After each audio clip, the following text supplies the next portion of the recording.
ketemu Rasulullah dia menjadi tenang. Nah, jadi intinya telinga kita tidak boleh mendengar alat-alat musik yang diharamkan. Ada seruling, ada tombur. Tombur itu bagaimana sih tombur? Tombur adalah nih bentuknya mirip gitar. Seperti ini tombur. Ini ya, yang bisa melihat atau bentar saya lihat gambar yang jelas. Mirip gitar. Ini tombur. Nggak nampak ya?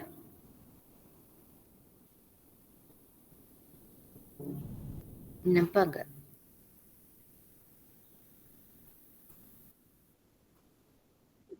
Oh ya, makasih. Terlalu terang ya.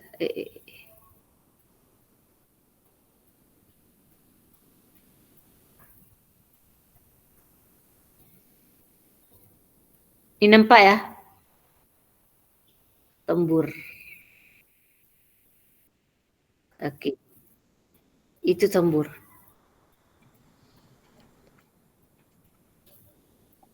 Mirip gitar. Ini hukumnya haram. Jadi kita tidak boleh mendengarkan alat musik ini. Nah, mizmar, tombur, kemudian selebihnya ada seruling yang nggak boleh, yang tiup. Apalagi kalau di Aceh ada serune kali namanya, mirip seruling. Seperti mirip orang-orang yang kalau ada ular itu kan lambangnya seperti itu. Ditiup seruling itu ada dia beda sedikit, agak berbeda intinya. Itu adalah alat-alat musik yang diharamkan. Juga gitar, tombur, gitar itu alat musik yang diharamkan. Nggak usah beli gitar, nggak usah main gitar. Karena ini adalah alat musik yang diharamkan. Oke, biola juga yang ada senar, ditiup, kemudian apa namanya? Kalau biola kan ada senarnya, gitu. Kalau tadi tombur wahwa alatul lahwin tushbihul auda. Tombur itu adalah alat musik yang menyerupai gitar. Dan suara-suara wasairil aswatil muharramah, dan suara-suara yang diharamkan, dan semua suara-suara yang diharamkan untuk didengar. Selanjutnya, wakalistimai ilal ghibah, termasuk maksiat telinga juga seperti mendengarkan ghibah.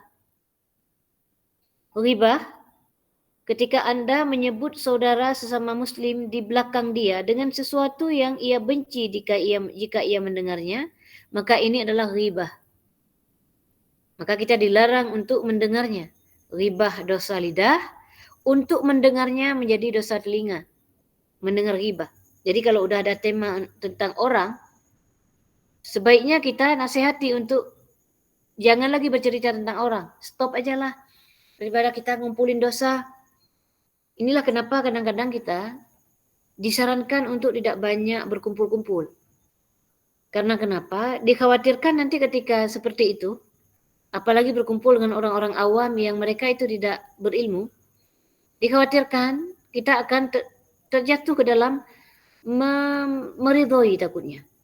Sementara meridhoi dengan alat-alat musik tadi, misalkan mendengarnya, atau meridhoi ghibah, itu adalah haram. Itu adalah berdosa. Ar-ridha bil maksiyah, maksiyah. Meridhoi kemaksiatan hukumnya juga maksiat. Jadi ghibah ketika engkau menyebut saudaramu sama muslim di belakangnya dengan sesuatu yang ia benci, jika ia mendengarkan dia tidak suka dengan yang kita ceritakan itu namanya ghibah. Dan juga namimah. Apa itu namimah?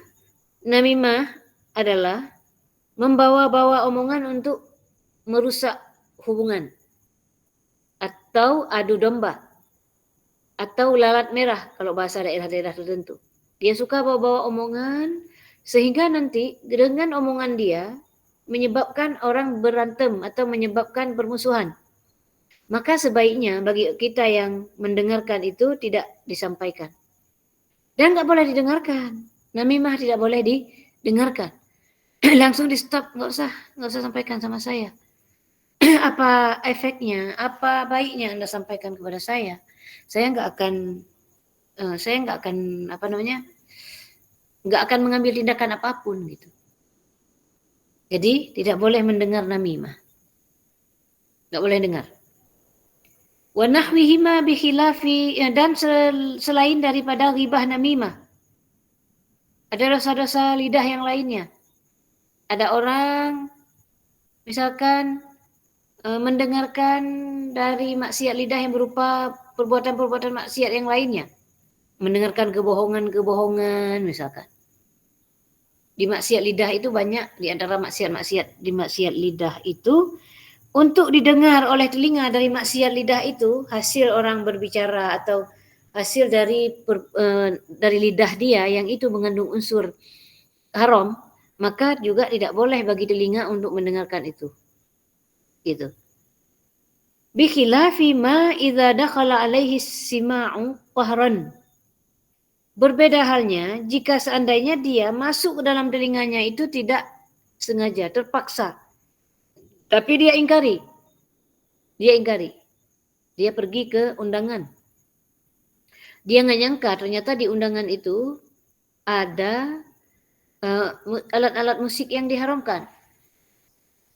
Dia tidak terlanjur sampai di situ mau pulang ya naik tumpangan misalkan dengan orang lain misalkan, maka dia tidak bisa menghindar dari keadaan itu, maka paling minimal dia adalah mengingkari di hati. Nah, dia wajib mengingkarinya jika ia mampu. Walazimahul ingkar in qadara. Wajib baginya untuk mengingkari jika ia mampu. Nah, demikian tentang maksiat-maksiat telinga ini, sedikit saja. Maksiat telinga tadi, mendengar pembicaraan sekelompok orang yang orang itu tidak ingin kita mendengarnya, mendengarkan seruling, mendengarkan pembur, mendengarkan alat-alat musik yang dan mendengarkan suara-suara yang diharamkan, ya termasuk suara gitar, termasuk suara alat-alat musik yang lainnya yang itu haram. Kemudian juga seperti mendengar kepada ghibah, mendengar namimah dan selain daripada keduanya, kecuali apabila dia tidak bisa menghindarinya, terpaksa masuk ke telinga dia dan dia itu tidak meridhoinya, maka dia tidak berdosa. Itu. Kadang ada orang lihat orang itu main seruling, tapi dia nggak ada kuasa untuk dia cegah. Karena orang itu orang yang nggak dia kenal, tiba-tiba bukan orang dekat dia misalkan, nggak bisa dia cegah, nggak ada kemampuan dia untuk mencegahnya, maka dia ingkari di hati. Tapi kalau mampu dicegah, acara keluarga sendiri misalkan, tahu-tahu ada alat musik di situ yang diharamkan tentunya, lalu dia bilang, oh mohon maaf, kami kalau ada alat musik tidak bisa, karena kenapa? Kami tidak mau nanti jatuh ke dalam maksiat, mendengarkan alat musik yang diharamkan. Nah, itu bisa saja kita sampaikan kepada pihak tuan rumah jika kita memang mengenalnya, jika kita memang mengetahuinya. Gitu. Mungkin ini tentang maksiat-maksiat telinga yang sangat pendek ini. Ada yang mau ditanyakan? Kalau saya mampu jawab, saya jawab. Kalau enggak, ya kita tunda seperti biasa. Ini maksiat-maksiat telinga. Ada?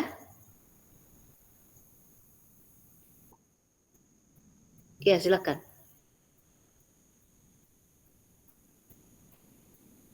Bu Oni, silakan. Iya, kalau masuk dalam grup rebana terus yang ada di situnya ada darbuka itu jadinya kita sikapnya gimana ya Ustaz ya? Mengingkari. Kalau tahu jangan hadir. Kalau tahu sebelumnya? Enggak, kitanya itu masuk dalam anggota itu. Jadi di grup itu tuh ada terbukanya gitu. Oh, jadi pemain Berarti ya? harus ya dibuang terbukanya gitu. Iya, gimana kalau nggak usah pakai terbuka itu, pakai alat yang pukul yang lain, apa namanya, rebana itu, yang itu aja dipakai. Jangan Berarti kalau yang mendengarkan juga itu tuh nggak yang boleh dosa mendengarkan tuh. ikut dosa. Yang itu ya, yang begini ya, yang ada lengkungan, ya,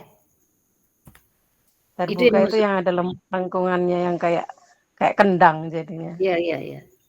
Nah, yang itu juga terbuka namanya ya. Itu juga. Jadi kalau kita termasuk ke dalam yang ini ya, yang bentar ya saya buka dulu, bentar buka. Yang ini juga, waduh malah ke Shopee jadinya.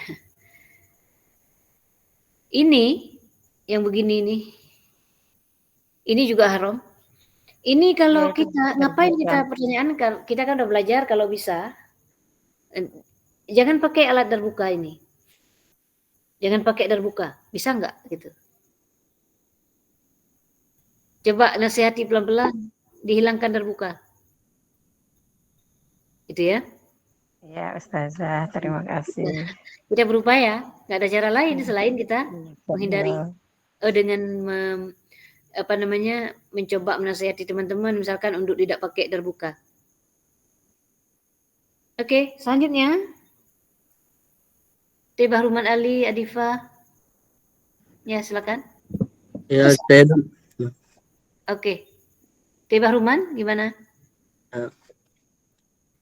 sebelumnya Assalamualaikum warahmatullahi wabarakatuh telah memberikan waktu. Terima kasih kepada Ustazah. Waalaikumsalam warahmatullahi wabarakatuh. Memang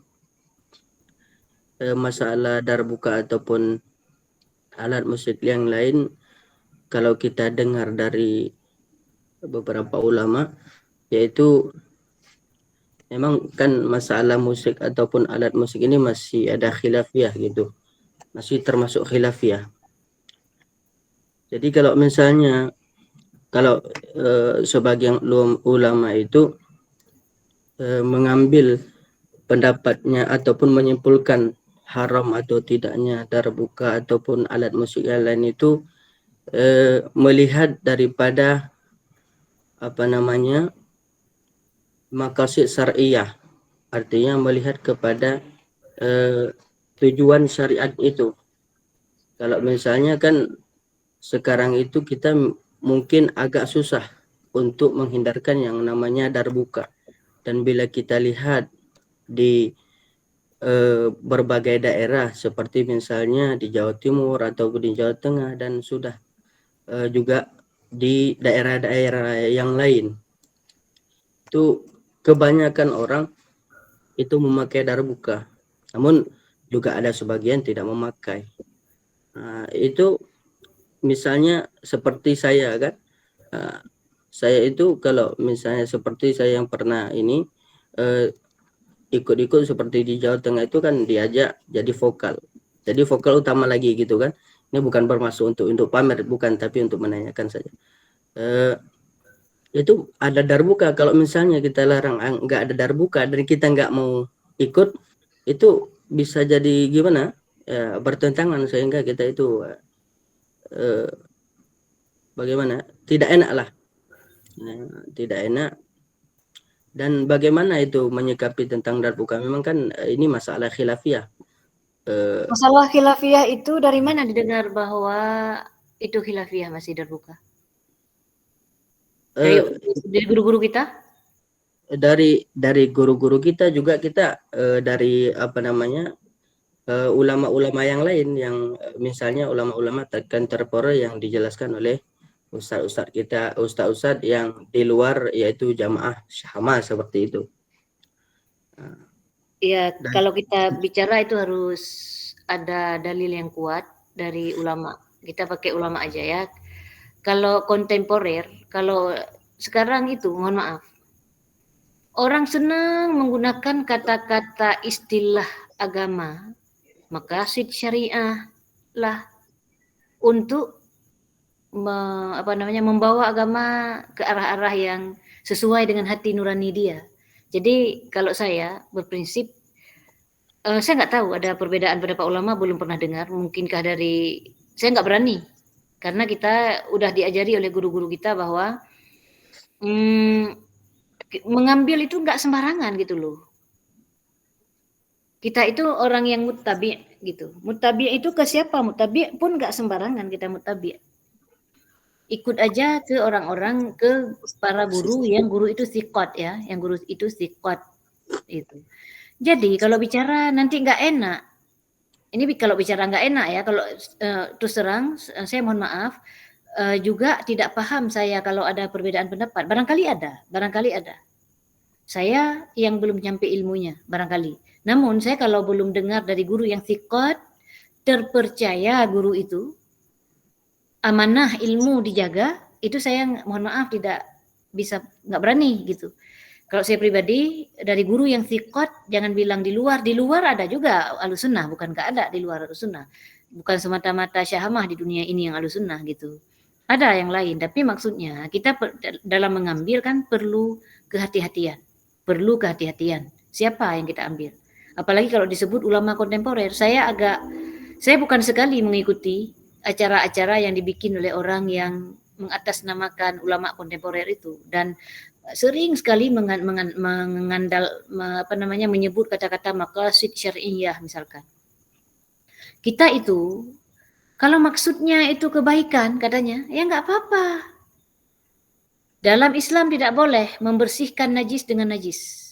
Tujuan baik dengan cara yang ditempuh salah tetap tidak benar. Ada orang main biola. Untuk apa biola itu? Supaya orang itu mudah menerima dakwah gitu katanya.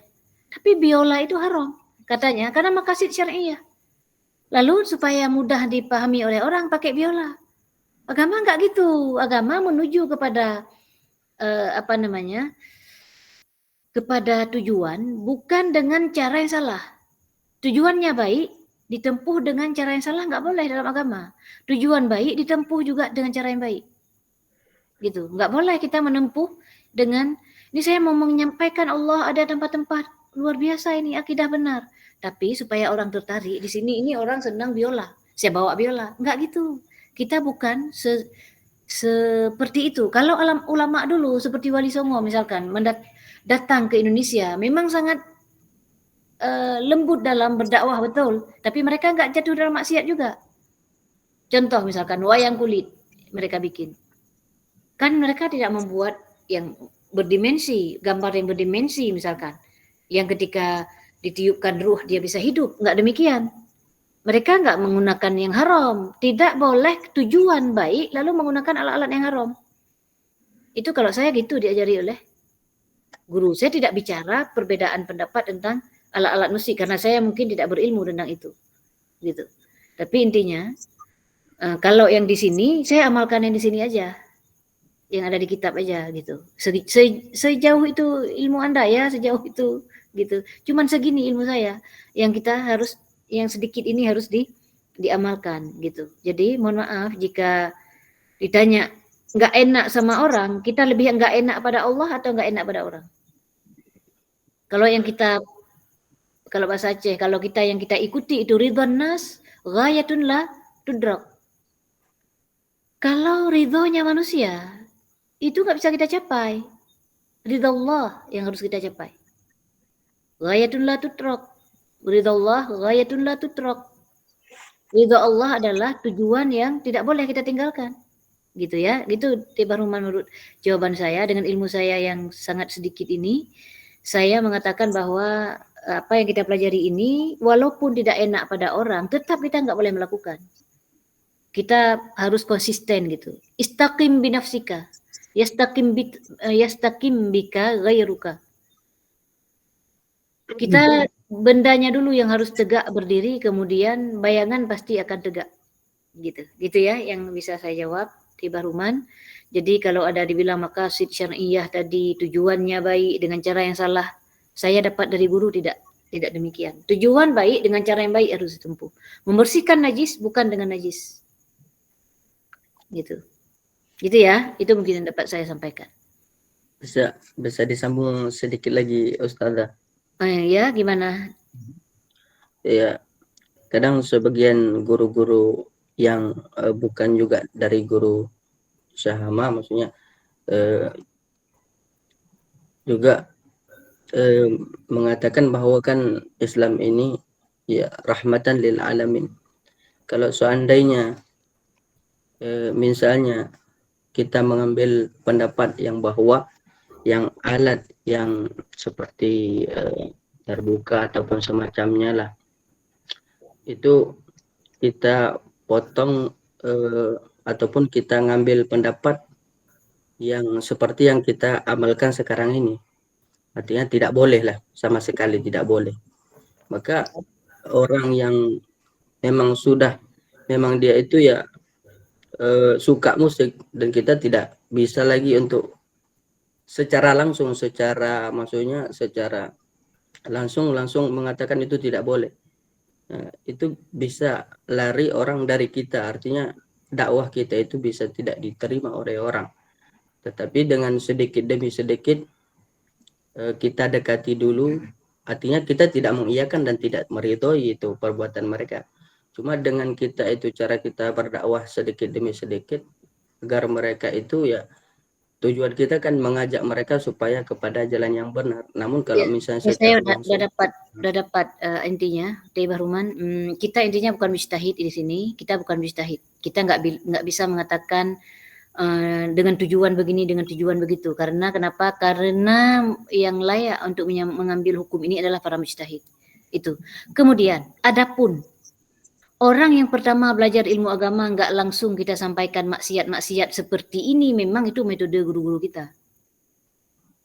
Kalau orang pertama belajar, kita nggak langsung sampaikan maksiat. Syekh Abdullah. Datang orang yang suka musik, ngomong ke Syekh Abdullah bahwa, Syekh, apa hukum musik ini? Syekh nggak langsung memfatwakan musik itu, tapi Syekh mengajarkan akidah dulu.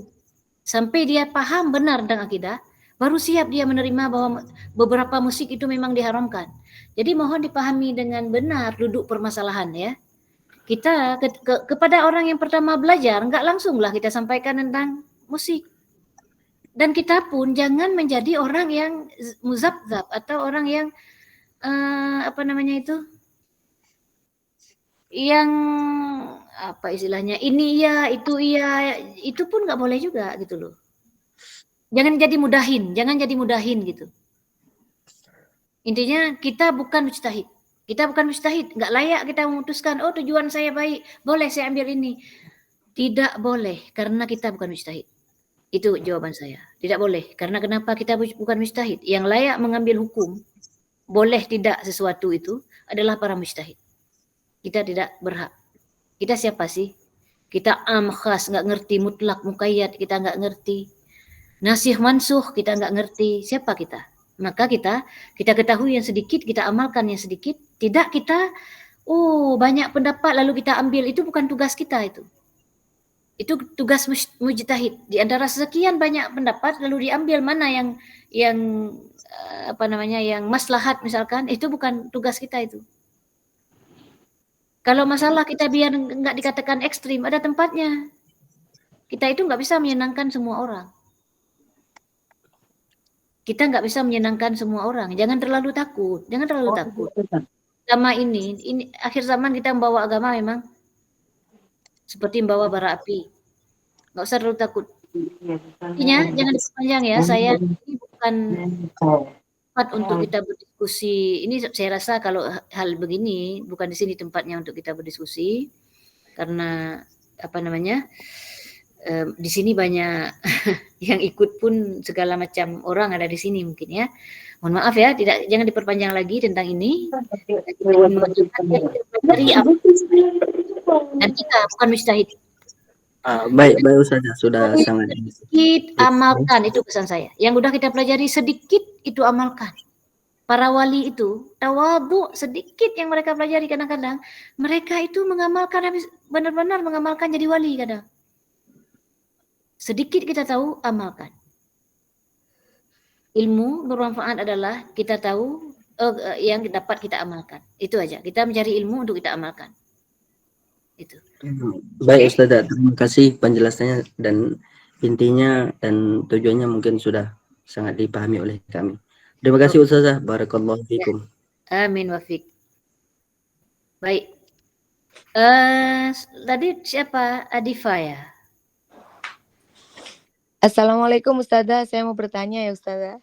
Oh ya, boleh. Waalaikumsalam warahmatullahi wabarakatuh. Sebetulnya apa efek maksiat yang kita lakukan terhadap hati kita ya Ustazah? Kadangkala itu terutama tentang musik ya. Kadang kita nggak sengaja atau apa namanya ya senamanya hidup sekarang ya mesti setel share-sharean aja mesti ada musik. Sebetulnya efek ke dan itu pada saat kita mendengarkan itu kita melakukan maksiat. Mungkin bisa dijelaskan korelasinya terhadap hati kita apakah menjadi sulit untuk beribadah atau bagaimana begitu Ustazah. Terima kasih. Ini kan sama-sama. Terima kasih kembali Bu Afriana ya. Intinya ini kan dalam agama. Agama ini untuk apa sih? Untuk pengabdian. Agama ini untuk pengabdian kita kepada Allah, untuk mencari ridha Allah, untuk memperoleh pahala dari Allah gitu kan. Jadi musik ini kan haram hukumnya. Yang beberapa, tidak semua musik. Tadi yang ditabuh, yang rebana itu boleh. Yang band pun, yang drum band yang cuma ditabuh seperti itu boleh gitu kan. Yang tiup nggak boleh. Nah, kalau ditanya efek, ini saya jawab dulu bahwa tidak semua musik supaya dapat kita jangan salah paham bahwa tidak semua musik. Kadang-kadang musik itu kalau menurut para ulama yang bersumber dari alat-alat yang kita sebutkan yang tadi bersenar, yang tadi seruling itu kan, kemudian juga yang tombur, darbuka misalkan itu sumber-sumber itu yang haram. Adapun yang itu elektun menurut pendapat ulama, elektun ya. Yang beda pendapat ulama pada elektun yang saya tahu. Elektun itu adalah musik yang dihasilkan bukan dari alat musik. Itu elektun. Itu menurut pendapat ulama itu dibolehkan. Elektun ini musik yang dihasilkan bukan dari sumbernya tadi, bukan. Tapi karena hasil rekayasa dari komputer. Nah, itu menurut para ulama boleh. Bukan sumber aslinya. Bahkan itu boleh. Jadi tidak semua nggak boleh. Kalau dibuka lagu-lagu syamada misalkan. Lagu syamada coba dengarkan musik. Bermusik. Tapi musik yang digunakan tidak sumber alat musik yang gitar, tidak. Jadi sebenarnya kalau kita belajar, kita akan tahu bahwa bahwa musik ada yang boleh. Tidak semuanya haram gitu. Ada yang boleh. Contohnya tadi, kalau alat-alat musik yang udah jelas tadi, yang seruling dan segala macam, memang itu tidak boleh. Mohon maaf ya, saya ini udah habis baterai. Saya lanjut lagi Bu sebentar ya. Saya lanjut ke apa efek ke hati kita.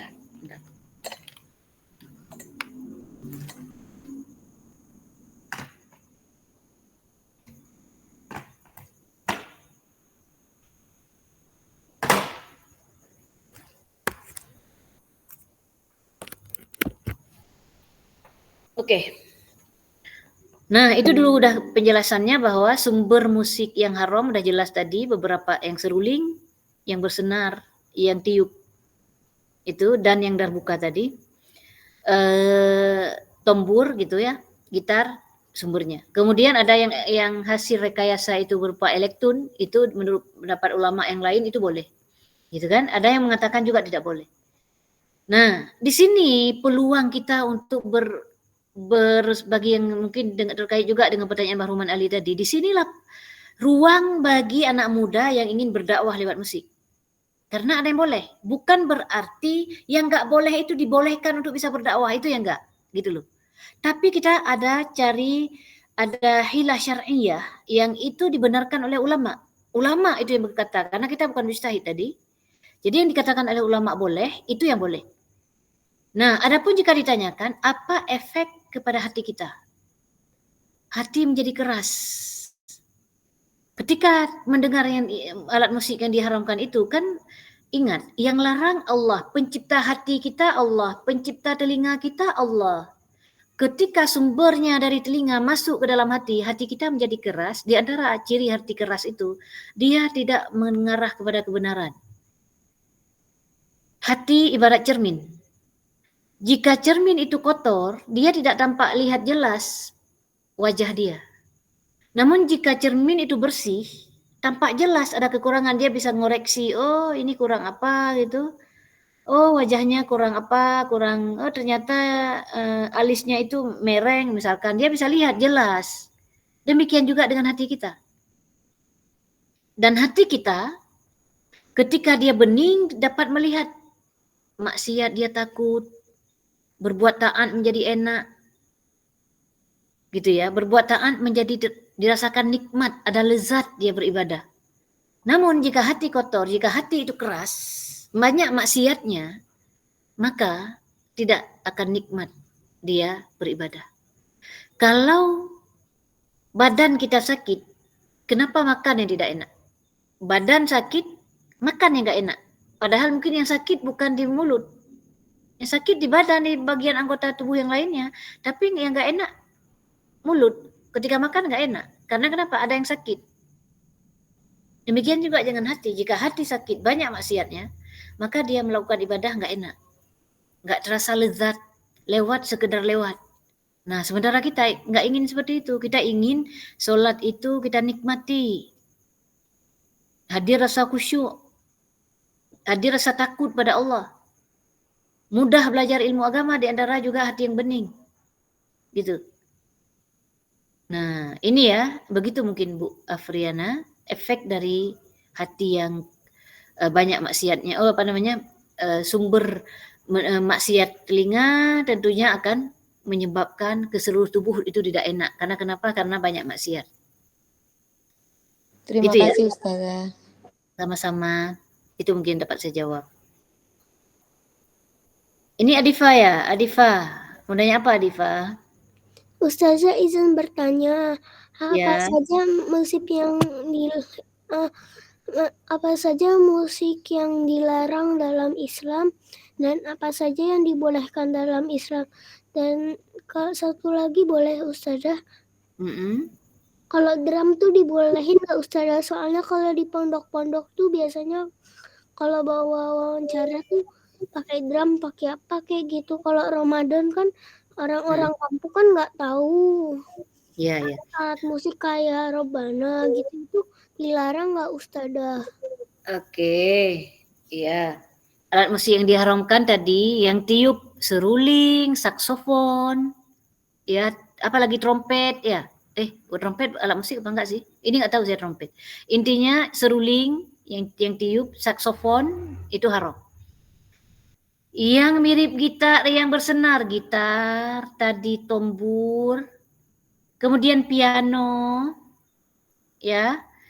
Adapun drum band itu dibolehkan, drum band. Yang itu boleh. Kecuali yang pada drum band itu apa, pianika apa ya, yang ditiup itu. Kecuali yang tiup-tiup. Gitu ya. Gitu.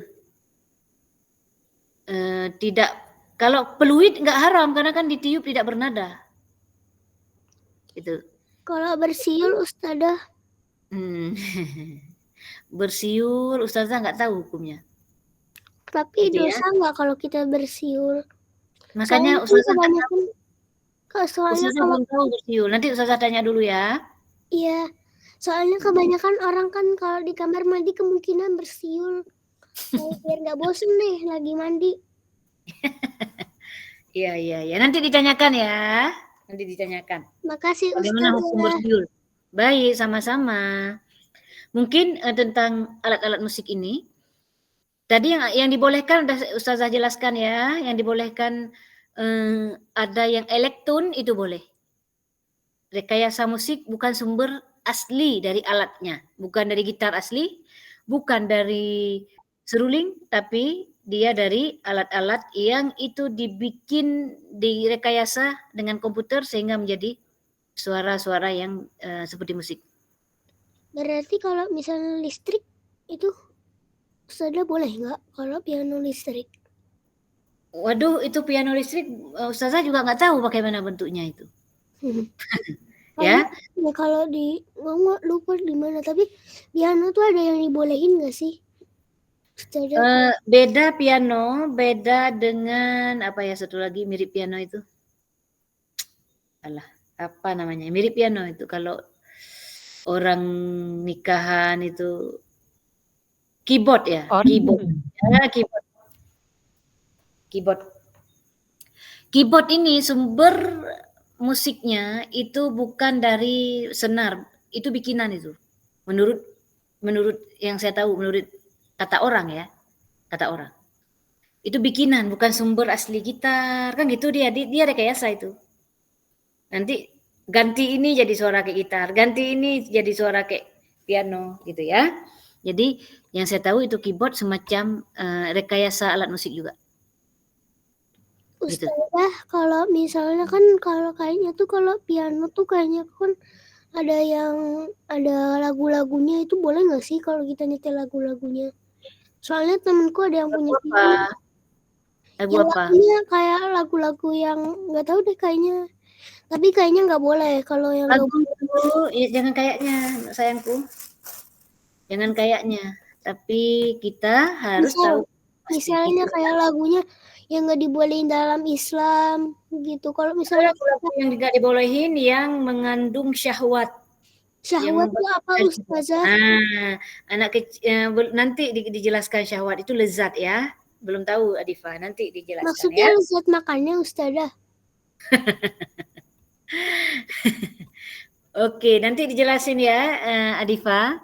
Terima kasih Ustazah. Ya, syahwat itu membangkitkan rasa syahwat. Nanti dijelasin. Baiklah, gitu ya. Begitu dulu untuk musik. Tadi keyboard juga udah kita sebut. Kalau DJ saya nggak tahu, nggak pernah lihat bagaimana hukumnya. Wallahu alam. Pernah lihat sekilas, tapi saya nggak tahu hukum. Baik, sebelum kita tutup, kita sampaikan sedikit tentang akidah. Bahwa tentang makna al-ahad, al-wahid.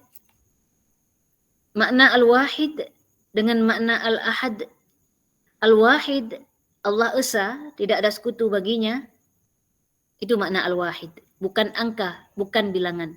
Allahu wahid. Allahu wahidun la min tariqil adad. Allahu wahidun min tariqi la syarikalah. Allah itu Esa bukan dari segi bilangan, Allah Esa dari segi tidak ada sekutu baginya.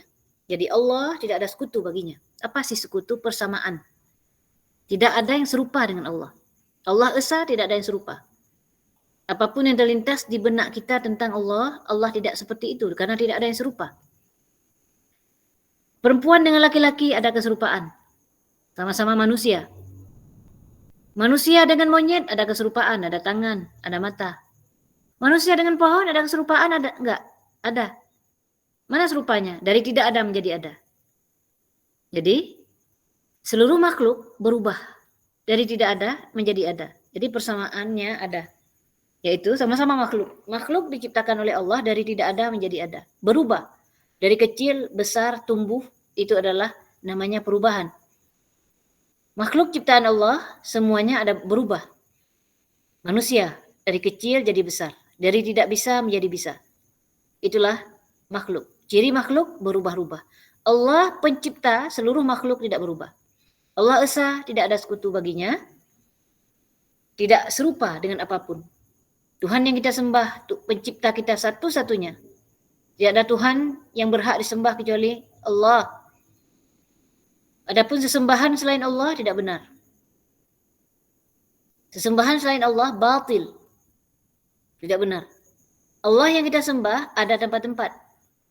Tidak di langit, tidak di arasy, tidak di mana-mana.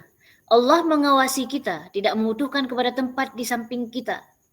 Allah mengawasi kita, tidak membutuhkan tempat di atas, tidak di hadapan kita, di belakang kita, tidak. Allah tidak membutuhkan arah. Allah tidak pada arah. Bukan atas, bawah, kiri, kanan, bukan. Tidak terkena waktu, bukan kemarin, hari ini berubah, enggak. Allah tidak ada sekutu baginya. Tuhan kita satu-satunya yang kita sembah adalah Allah. Sesembahan selain Allah batil. Kenapa orang Yahudi tidak disebut dengan orang beriman? Karena mereka salah menyembah Allah. Kenapa orang Nasrani, orang Yahudi disebut kafir? Karena mereka tidak menyembah Allah. Orang Yahudi menyembah Tuhan, kata mereka, ada di atas arasy. Rambut ikal, kulit coklat. Begitu kata kitab Taurat mereka katanya. Orang Nasrani menyembah Nabi Isa, katanya ada di atas langit. Tuhan mereka, Tuhan Bapa katanya ada di atas langit.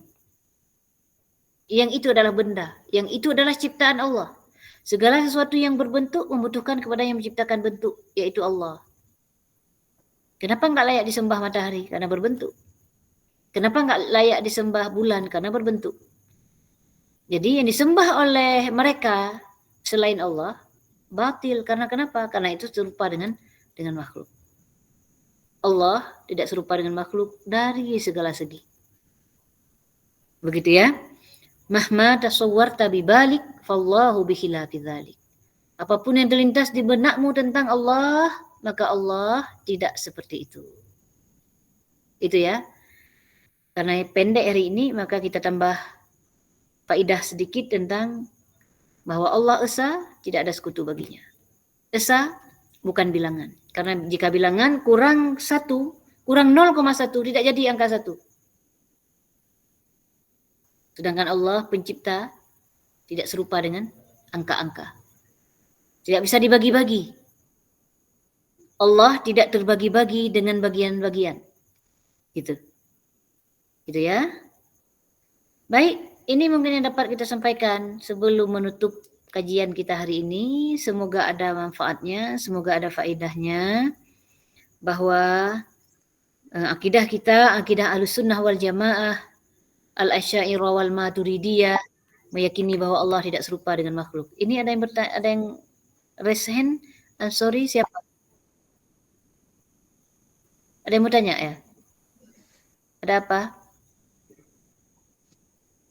Ustazah, Iya. setelah ini masalah apa lagi pengajiannya untuk minggu ke depan? Tentang maksiat tangan. Ke depan. Ya. Tentang maksiat tangan ya.